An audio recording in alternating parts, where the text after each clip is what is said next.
chers amis, chers camarades, nous allons commencer cette commémoration du 17 octobre 61.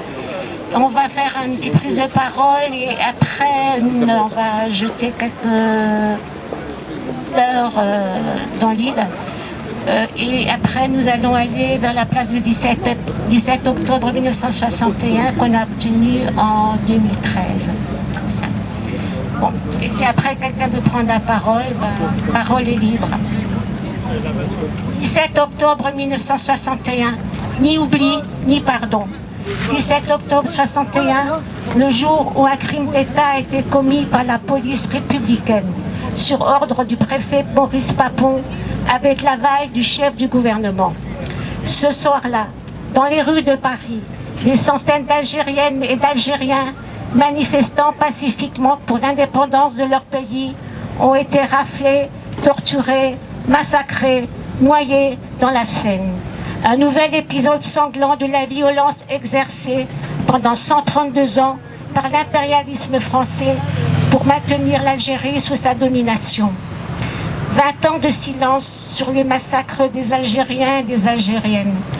Le souvenir de ce massacre, l'État français aurait bien voulu l'enterrer à jamais. Il a fallu 20 ans pour que, grâce à la pugnacité de militants et de militantes comme Jean-Luc Einaudi, les faits soient exposés au grand jour.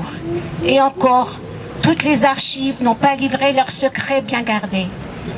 Depuis plusieurs années, nous sommes nombreux et nombreuses à manifester pour que personne n'oublie.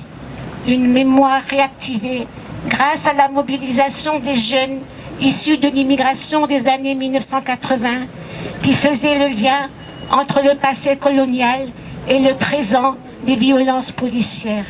Aujourd'hui, c'est toujours comme ceux et celles qui n'ont pas bonne couleur ou la bonne religion qui se déchaînent, les flics de Darmanin, Macron. Ces violences demeurent le lot quotidien de celles et ceux qui sont les descendants des anciens colonisés vivant dans les quartiers populaires. L'histoire des opprimés est à écrire. Ne pas oublier, c'est dénoncer la campagne mystificatrice de Macron sur la réconciliation des mémoires.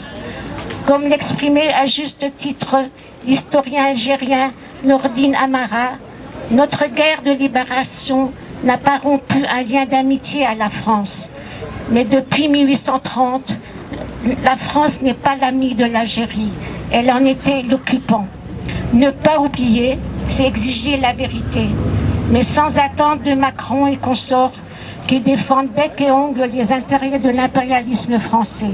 Savent toutes et tous, les opprimés et les victimes du colonialisme des deux côtés de la Méditerranée, d'écrire leur vérité en se réappropriant les leçons de résistance du passé et de renouer le fil de leur histoire et de celle de leurs parents.